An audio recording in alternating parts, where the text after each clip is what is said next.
Mick, it's Dennis from the Australian Rock Show. How are you doing? Yeah, great, Dennis. How you going? I'm very, very well. We have been wanting to have you on the show for some time, and tonight we want to talk about your current band, the Mesmerisers, but we also want to dig deep into your history, if we may, and shed some light on some of your previous work that listeners may not be familiar with, if that's okay with you. Yeah, sounds good to me. Let's go way back to your formative years. How old were you when you started playing guitar and really getting into music? Oh, well, I guess I started late in comparison to some guys that I ended up playing with. I started guitar about 14. I was 14 years old, and I bought an acoustic guitar from high school. It cost me $18. I had a paper run, so saved up, and yeah, that was my first guitar. By the time I was in grade 11, I had a band at high school, and yeah, we had our first gig at the Musicians Club in the city, so we were pretty excited about that. We were only 16, the three of us. Yeah, after that, I got a copy of a 3S 335, sort of a semi-acoustic guitar, and yeah, that first gig, I didn't realise the band we were supporting. They said, "Oh, you can use our gear, you know," and because it was a semi-acoustic, it fed back, you know, when I plugged it in. And I remember the roadies coming up to me and telling me, "If you make that amp feedback again, I'm going to pick you up and throw you out that window there, you know," because there's windows at the back of the stage. It was near Festival Hall. Yeah, so it's all pretty funny days. So, looking back, were you raised in a musical family, and who would you say were your influences? Yeah, well, Mum played the piano.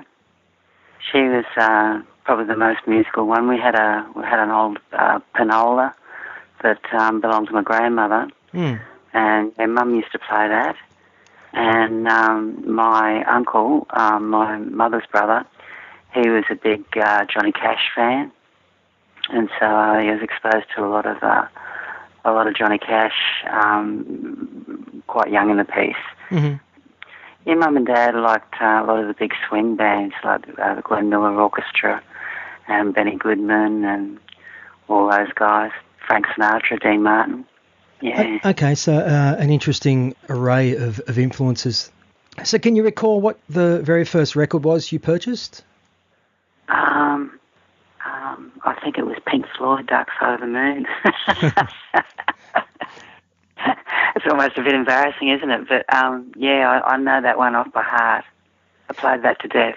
I never cared for much of the stuff after that for some reason. I don't know why. But yeah, Dark Side of the Moon.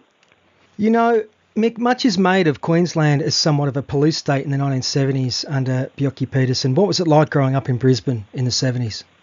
Yeah, we sort of all, by the time I'd left school, 17, sort of going out to clubs and stuff and pubs and, yeah, just getting around the place. We had it was a lovely place called Cloudland, which you could see from my backyard in Spring Hill where I lived at my parents' place when I was growing up. You could see Cloudland there, and it was where everyone met. It was up in the hills, in Bowen Hills, and it was a great big, gigantic ballroom which had a sprung dance floor, and that's where everyone went to hang out on the weekend, you know. And one Sunday morning, I got up and I had a look out the backyard after I'd opened the house up like I normally would, and all of a sudden, Cloudland wasn't there anymore. There was nothing there. And, you know, I found out later in the morning that, you know, it had been bulldozed and nobody was sort of told about it. You know, Peterson just got his people to knock it down. And, yeah, that was a pretty horrible thing. And, yeah, you kind of, if you look different, I guess, especially in those days with the punk thing emerging in 76 and 77 with the Saints and all that. And you got picked on if you look different. And it was kind of about making the people scared of the government. The government should really be scared of the people. But it was the opposite way around in Brisbane at that time. You just mentioned the Saints. How big a deal were the Saints in Brisbane in the mid-'70s, and how much of an influence on you were they? Well, I kind of just missed them, Dennis. I was just a tiny little bit too young. But where I lived in Spring Hill wasn't too far from Red Hill, where they had their practice room and parties and stuff. And I used to hear a lot of stories about them from the guys at Rockin' Horse Records, Warwick Veer and Bruce Anthon and all those guys. And they all knew the Saints. And I knew the single though, of course, and that was like nothing I'd ever heard before. That chainsaw guitar and the fantastic vocals, had such a swagger, Chris Bailey. And I just loved it, And I think a lot of people up here in Queensland thought they were really the best band in the world, Let's just touch a little bit on the 31st, who released an EP, as many of our listeners will know, in 1979, which has now been released through Laneway Music. How did the 31st come together? Well, what happened was Ron Pino, he met Tony Robertson in Sydney, and he decided to move up to Brisbane. Tony was coming back for a while, and they were meant to have Peter Manganay on guitar. You should probably know from Helmet. Peter and I were friends who grew up together up here, and Bruce Anthon was going to play drums. But that kind of didn't happen for whatever reason. And I went to school with Tony Robertson, as did Chris Welsh, our drummer, who went on to be the drummer in the Die Pretty. And I still had my high school band that I was telling you about before, and I got asked to come and have a play. And we had a drummer briefly before Chris, but it wasn't too long before Chris joined. Once we all got together, we didn't look back really. We weren't together that long, probably about 2 years. Got to make a recording, which it's just come out recently, as you probably know.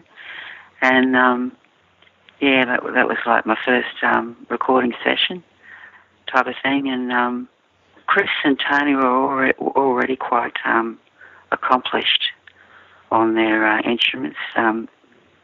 Chris had started drumming and percussion from, a younger age.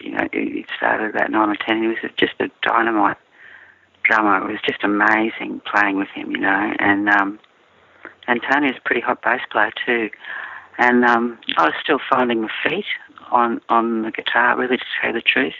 And I think the whole punk movement sort of helped me a lot with that. And we had our first recording session, and it was pretty exciting. And we were just so happy the way it turned out, and to have it come out after all this time. It's amazing. We never thought it would be released, and just so happy about it, What was the name of the high school band? Nightwind. Nightwind. Okay, So I'm just trying to look at the timeline here, and please correct me if I'm wrong, but the 31st disband due to the kid joining the Hitmen. Is that what happened? Yes, that's right. Tony had moved back to Sydney, as did Ron. Chris and I stayed here. We followed probably 18 months later or something, but Tony was willing to go back down there, and Ronnie also, and Tony got the chance to join the Hitmen.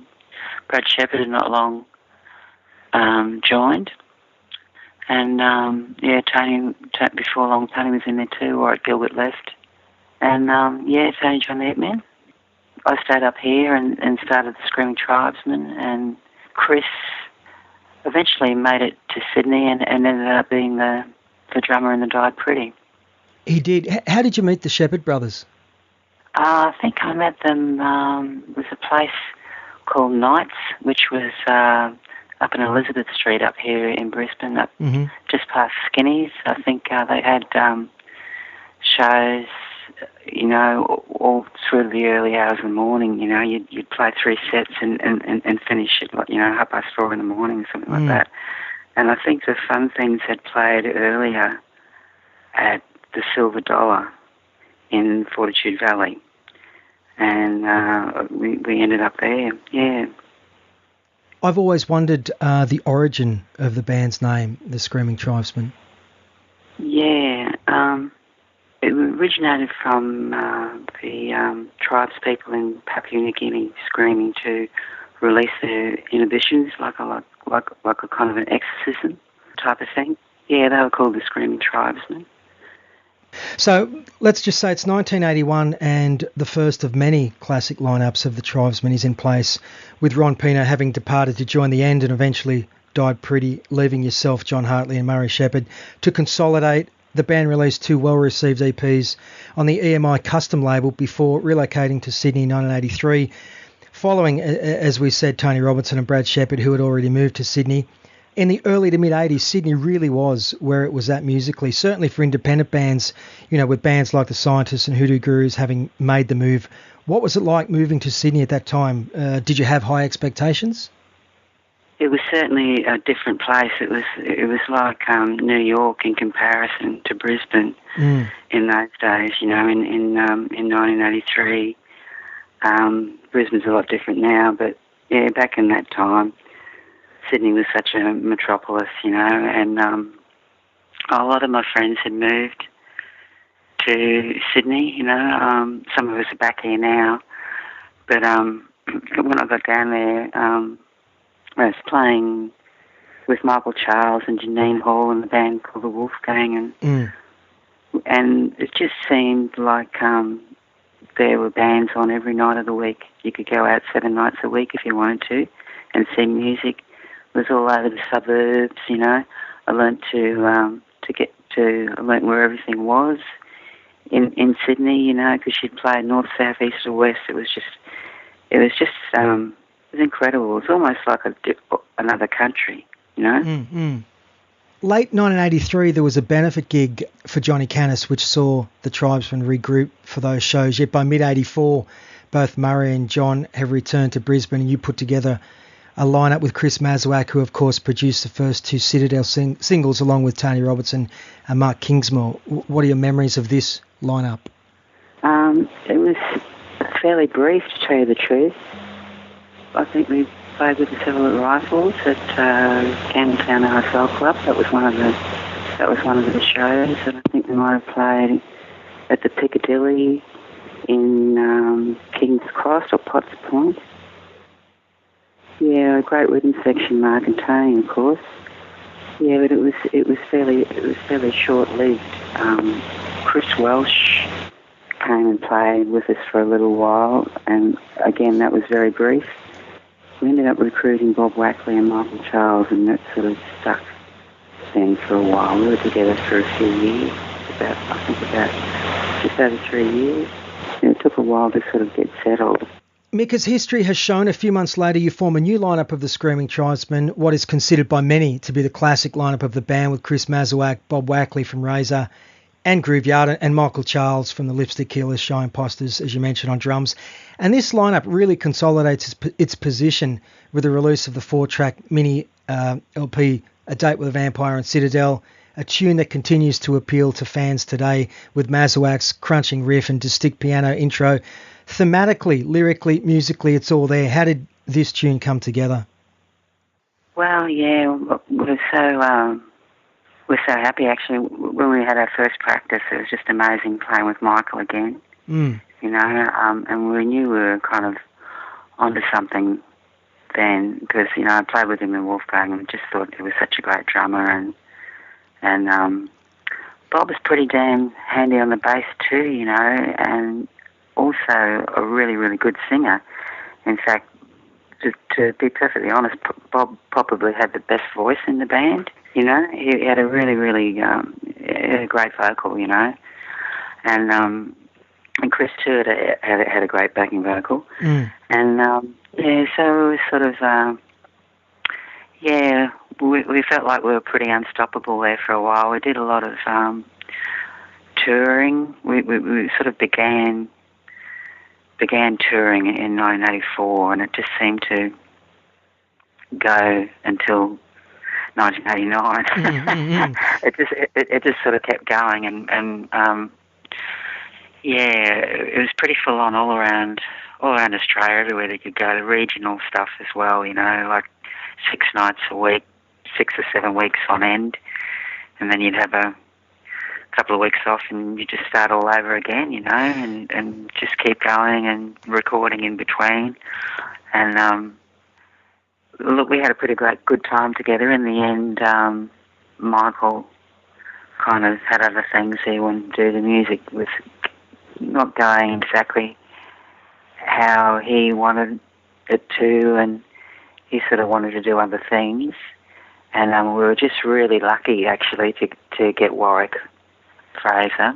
We were lucky to find him because, we just couldn't think how we were going to replace Michael. Awesome sort of thing. And I think one of the hardest hitters, I ever watched behind a kit. Mm-hmm.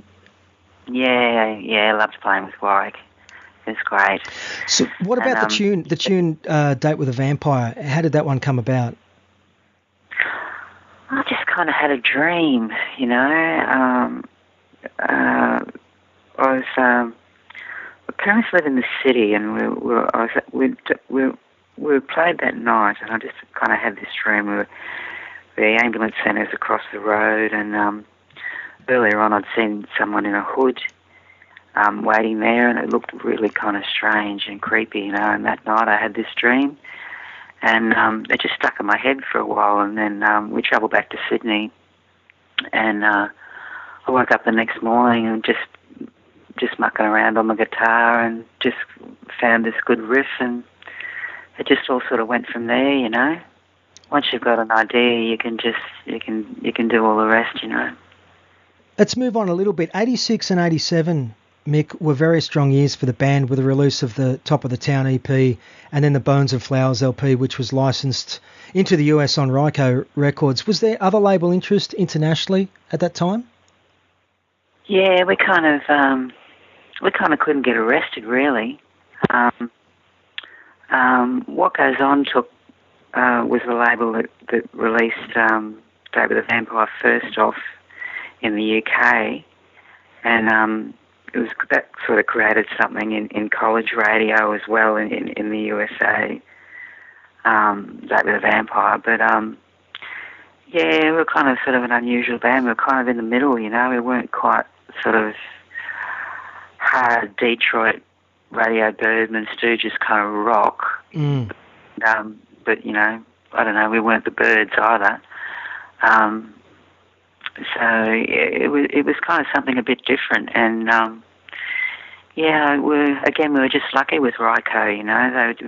They were at one of those shows at the Cardama Cafe. By that time, that was 1987. The band, had 2 years there, 1987, 1988. We were really, really popular in Australia, and they just happened to turn up at the right time when we'd had a good show, and it just went from there. 1987, from memory, saw the band support the Cult on their Australian tour as well. What are your memories of that tour, Mick? They were all pretty drunk, actually. Okay.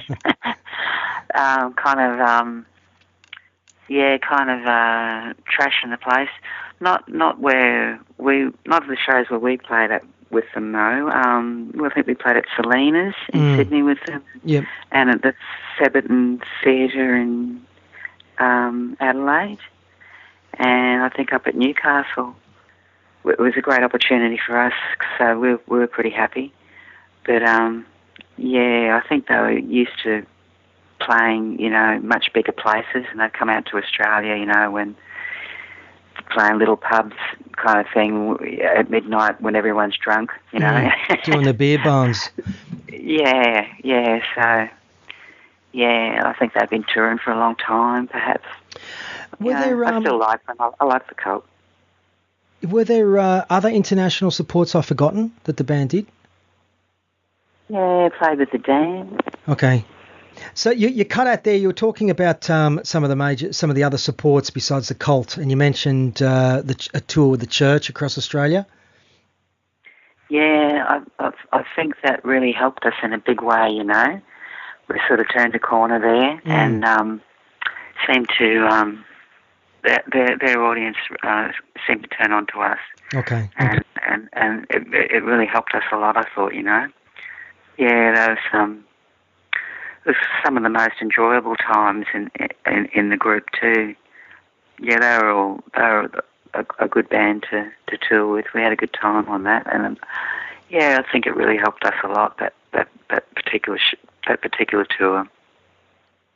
Okay, let's talk a little about the band's 1988 tour of the US that included some supports with UB40. Now, we put this same question to Klondike back in issue 5 of Vicious Kitten fanzine in 1995, and his response was, "We had support up the yin-yang, but basically fell apart at the seams. The performances were too erratic for me to accept, and we all had personal problems to deal with, and the band blew it. It's always seemed ashamed that Mick didn't take advantage of all the resources and keep going in that direction. He had it all on a plate at that time. Despite the problems, and with his talent and a bit of vision, may have kept the hits coming. The fans were certainly there for it." Do you have an opinion on that and that time period? Yeah, well, he's right. I mean, we're all having troubles in our personal life, and that's because I think we've been on the road for such a long time. It's a different sort of a life, and we've been. This is by 1988, and we've been going, since the start of 1984. So 5 years of constant sort of playing non-stop. And not kind of crossing over, as they called it in those days. We didn't cross over into the mainstream. None of us had much money. That was a really hard thing, and it was getting a bit frustrating with the last couple of years with that, because we could see that that we were drawing a crowd. There was a lot of people coming to see us, but we just we're just sort of surviving from one payday to the next, and yeah, I guess we did fall apart. All we had to really do, I think, Dennis, is stay together, and we just had to go and make another album, and just to get it, and it really felt like we were about to do something big, because we already had in Australia. It was already evident, by that stage. We're quite popular, and we could see the potential when we played over in the States. Not the whole tour went well, but there were certainly good parts of it as well, especially the majority of the back end of the tour down the eastern states. Mm-hmm. And yeah, we just had to hang in there, but we couldn't, and just one by one. Bob was the first to go. He wanted to go back to the States, get married, wanted to do different things, and it's a shame, really. Yeah, we just had to hang in there, for another 12 months. But we just couldn't. We'd all had it. All of us, we'd all had it, really. It's easy to look back in hindsight, though, isn't it? That's right. That's exactly right. We couldn't see it at the time, although it was right in front of our faces. Okay, so a short while later, 89 from memory, Klondike is back in Hitman DTK, and you put together a new lineup of the band with Melbourne's Richie Hine, ex-Girl Monster, and Jeff Silver, both of who had also been in Radio Luxembourg. And the band released the Stay Cover EP and are back gigging in Australia, culminating in the release of the band's second LP, 1990's Bloodlust, which is my personal favourite and still stands up today. Tracks like Ayla High Priestess, Something Dangerous, Hammer, top to bottom. It's a super strong record. How well was that album received? Well, what happened was it was well received in Germany. It was out on German label Normal Records over there, and in 1991 we ended up playing about, I don't know, 20 different cities almost, I think, on a European tour, which was mainly Germany and France. But there was a few other countries too, Switzerland, or the German part of Switzerland, and Italy, Holland, Belgium, and one show in the UK. But it was the German audience that liked Bloodlust. They just loved it. We went over really, really well. It was almost ignored in Australia, really. You know, it was. I think people had sort of maybe thought the band had its day, perhaps by then. You know, and a lot of people weren't comfortable with the harder, more heavy kind of sound songs playing. There's a reaction on my part, I think. You know, it was just a reaction after everything that had happened, and the sound was different. Everything was different about it, you know, and it was virtually ignored in Australia. Personally, I remember seeing a lot of shows around Sydney at that time. General Burke Hotel, the Phoenician Club, Manly Vale Hotel, others I've forgotten. I guess the point I'm making is that by 1991, people were raving about something like Nevermind, you know, by this band from Seattle, and I couldn't have cared less for that. Myself and a lot of others, all we cared about really was that Bloodlust album should have done bigger things. Yeah, it certainly had a good sound. Kevin Caveman Shirley produced that one, and yeah, we recorded some. Not Trafalgar, which we'd done the rest of the stuff at. The band had always recorded at Trafalgar Studios, but we did the recording at Sony, or CBS, as it was called then, in Darlinghurst, there around the back of Oxford Street, and we mixed at Rich Studios in the city. So it was a complete kind of change in production. You know, we did a lot of things differently, different people, different studios. And you mentioned you did some shows in Europe to support that album's release. Was there ever a consideration, I guess, to push the band back into America or even into other markets like Japan? Yeah, I don't know. We did have. There was talk of us going to South America at one stage. It didn't eventuate. Making some friends there again lately, actually. But yeah, as far as the USA goes, I don't know. I think you get one shot there. And with Ryko Disc, Bloodlust definitely wasn't their cup of tea. It wasn't what they wanted, you know. Yeah, I just think it's easier to for a band to play in Europe because they kind of accept your warts and all, you know. So yeah, I think America, you know, I think the same thing happened with Johnny O'Keefe. You know, I think he was set to crack the USA market, you know, and it almost happened for him too. So I think it's almost happened for a few people. You know, I just mentioned Nevermind, and if we think back to 1991, 1992, the musical landscape changes and all eyes, sadly localised, a lot of them are shifting towards Seattle and the next big thing. Yet the Tribesmen released, in my opinion, a super strong follow-up album to Bloodlust with Formaldehyde. Personally, phenomenal record with so many great tunes, yet it's criminally overlooked.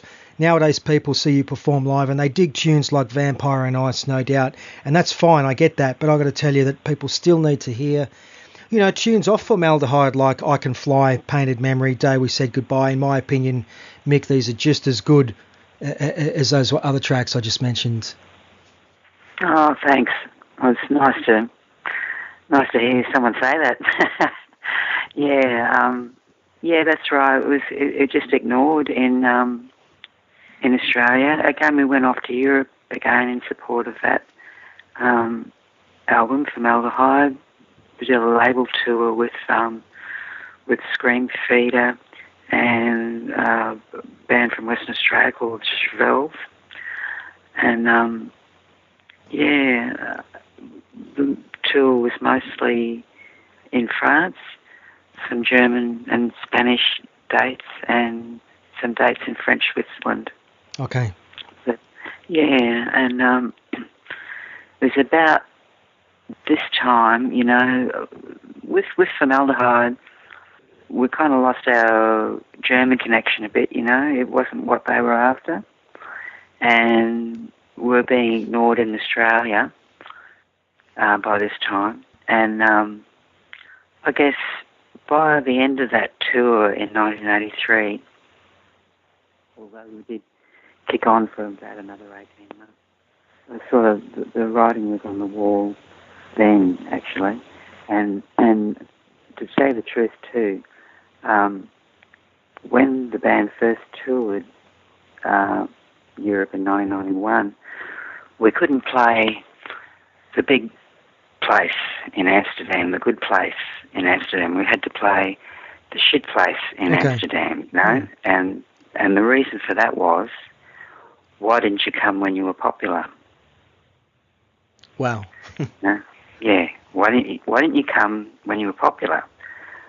So it was sort of, I knew, although the band was still enjoying popularity in 1991, kind of I could kind of see things maybe winding up, even though I was still enjoying myself. Sure. Look, just a couple of random questions, Mick, about the Tribesmen before we touch on your solo career. Now, when we interviewed Johnny Canis on the show last year, he mentioned that the songs on the Hitman's 1991 Moronic Inferno LP were penned by Klondike for the Tribesmen with a view to you singing them. Is that how you remember it? There's a couple of songs that we were doing. Yes, I remember. I do remember. Yeah. They were songs.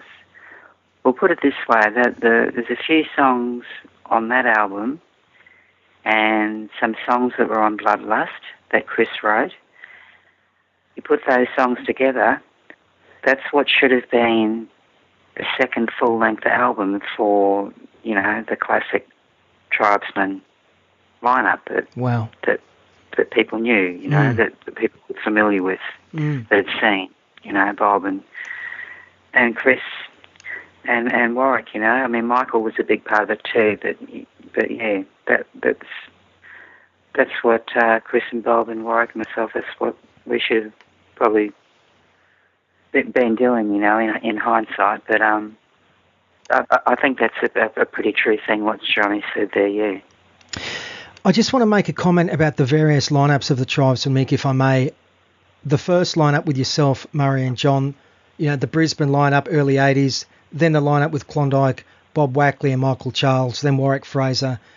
But I also want to recognise, that lineup with Brian Mann, Richie and Jeff Silver, who was also, kind of like your right-hand man for many years. That lineup also had a lot of firepower, in my opinion. Yeah, that's right. We're a good little touring beast. We had a wonderful first tour of Europe. Playing almost every night of the week. For about 7 weeks. And handled it. It was really great. We had a great time, and they were certainly good times. That period of the group, that's for sure. Now, I think the last time I saw the Tribesmen was in 1995 at the Britannia Hotel in Sydney. Was that one of the band's last shows? It would have been one of the last ones, I think. Yes. Was that the three-piece lineup? I think you had Mark DeHuger from the Candy Hearts in the lineup for a while. Oh, yes. They're pretty close. I think it was... Pretty close to the end. I think so. It would have been the end of 95, start of 96. I can't quite remember exactly, really. Yeah, would have been one of the last ones. Okay, so what happened after that? I recall you had a three-piece band around Sydney for a while called the Bluebirds. Was that right? For a little while, yes. Yeah. Yeah, Andy Kirkcaldy, Scottish man, fantastic drummer, and Shane Davis on bass. Yeah, just a couple of fans that I met really, and yeah, it was we played around Sydney for a while, had a bit of a good time. It was sometimes a real blast playing in a three-piece, you know. It kind of opens things up. And, yeah, did that for probably about 12 months. Okay, so all that's the past, and I presume that after that period you relocated back to Brisbane. Did you put the guitar down for a while? Or, I mean, after all that you'd been through, did you have a period of reflection and reevaluation? Yeah, I certainly did. I sort of tried to get away from it, actually, for 12 months. But it wasn't to be. Because I run into a friend that I knew up here in Brisbane. Paul Hawker was his name. He was staying at the other end of Spring Hill from me, and he was pretty persuasive and got me to come up to his place, took my amp, my guitar, and had a drummer up there, Ziggy, that used to play with Roddy Radar, and another friend of ours, Ash Geary, was kind of handpicked for this band by Jeff Lovejoy, one of the well-known producers up here. Yeah, I've got to meet him. It was his idea to put this sort of group together on it, and we ended up being the Rumours. We ended up being called the Rumours, and although I was the main songwriter, it was Paul's band, really. Yeah, we rehearsed at his house, and he made a lot of the important decisions and kept the rest of us in line. And unfortunately, he passed away not long after our album was released. Our album came out in 2009. We come down to Sydney and played with the Visitors over at the Empire, I think, in Leichhardt. And we also played in Newtown. And yeah, I had a great time in that group. Paul unfortunately passed away in 2011, so that was a bit of a shock to everyone. And we wondered if we were going to continue, and we did for a little while with Jeff Lovejoy playing bass. So you have been back, I guess, let's just say 10 years now, and have released, two excellent albums in that time. First, as you mentioned, with 2009's All Your Love, which came out, I think, on I-94, and then the Mesmerisers album from 5 years back on Citadel. Personally, I think they're both super albums, and I think the All Your Love album stands alongside any of the Tribesmen material. How well were those albums received?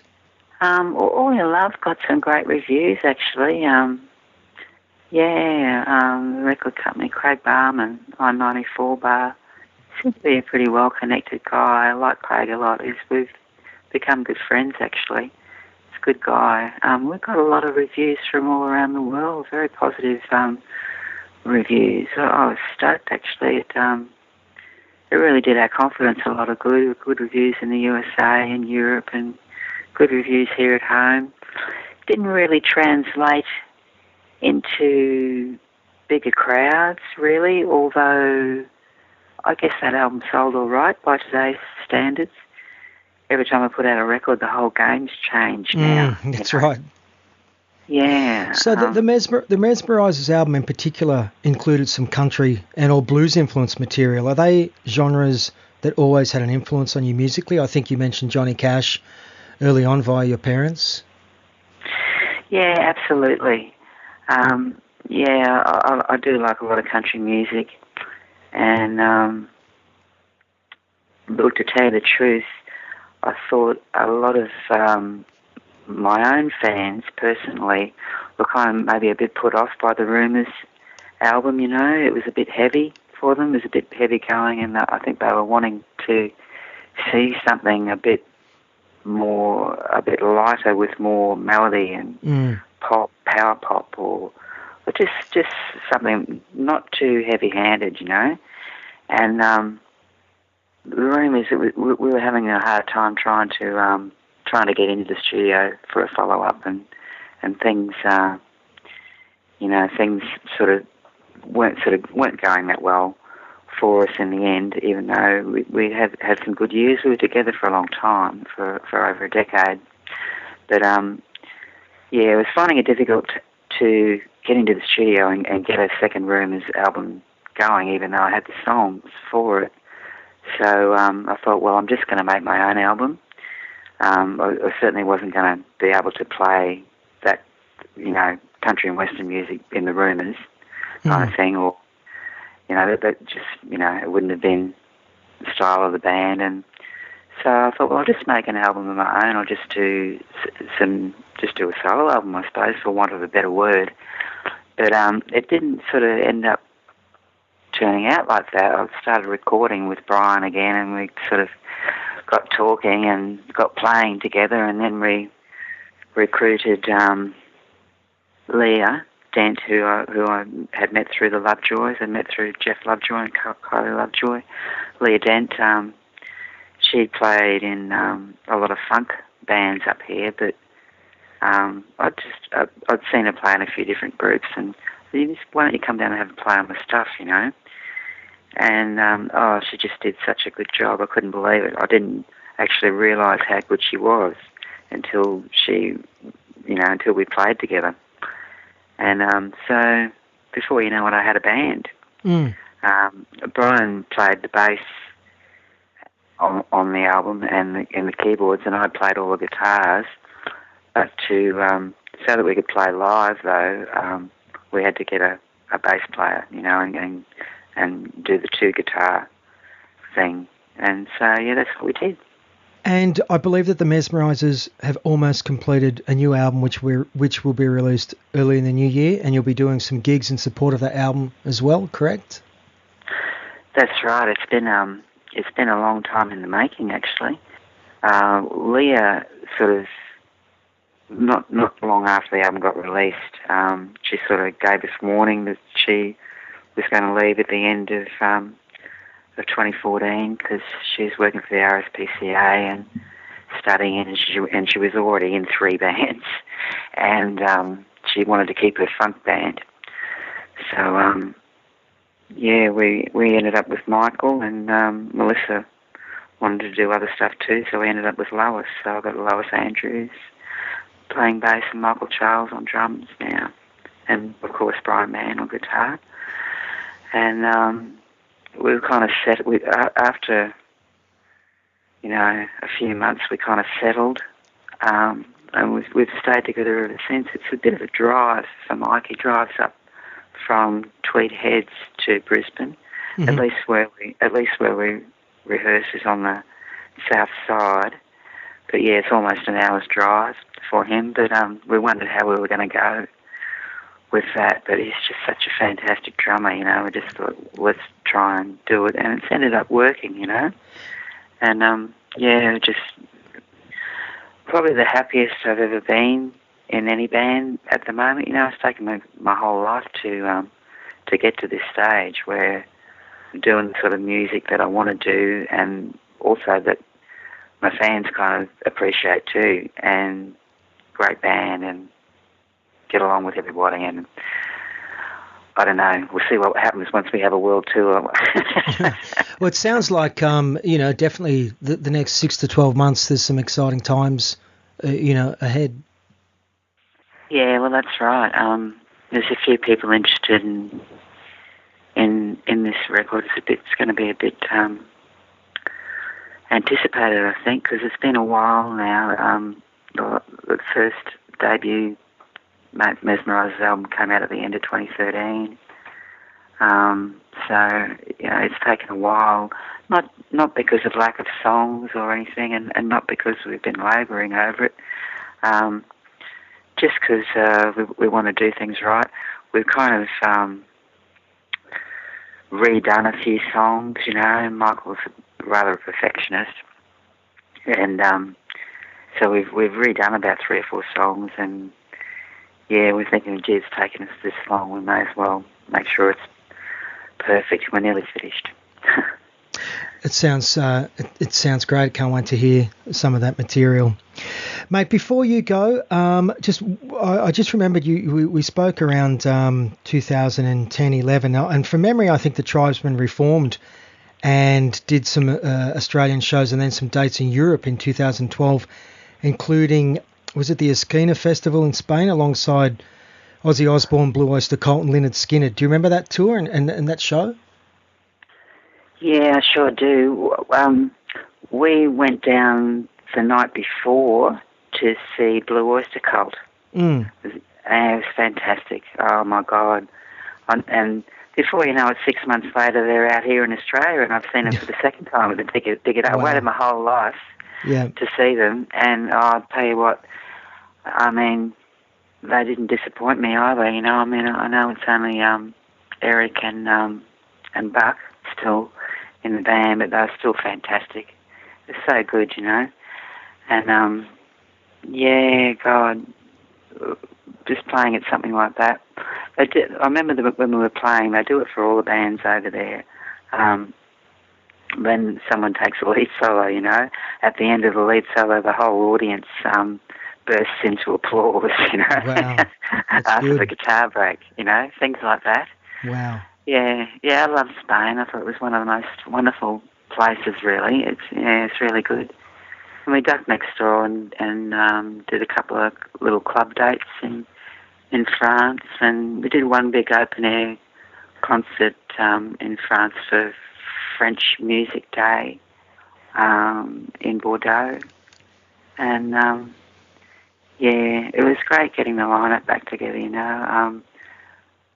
Bob was kind of the key, if I knew that if he would come back to us, then we could just go from there. That was a very important thing, and we didn't know how we were going to go together. And after holding off and resisting for so long, in the end, I was very pleased with the whole thing. At the timing of it. And it just fell into place really well. I was glad. Yeah. It's good to hear. When let me ask you a tough one before we finish up. When you look back over the years, is there a certain memory or memories that stand out for you? Esquina's got to be one of them. I know it's recent. Yeah. But I think that's got to stand out. And also, we played a concert at Bondi Beach. 1989 Good Friday, Turn Back the Tide concert. There's conflicting reports as to how many people were there. Some said 60,000, 90,000, 120,000. Certainly looked like a lot of people. There's a lot of highlights. I used to like playing the Strawberry Hills hotel when we were starting out, even though it was such a small, tiny little room. Had a lot of good times there. Stranded was another place I really liked. There's a lot of high points, that's for sure.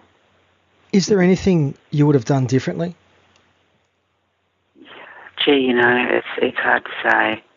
I probably should have wished that I could have communicated on a lot of levels back then the way that I can now. It's taken me a while. It's taken me a while to put myself out there a bit more,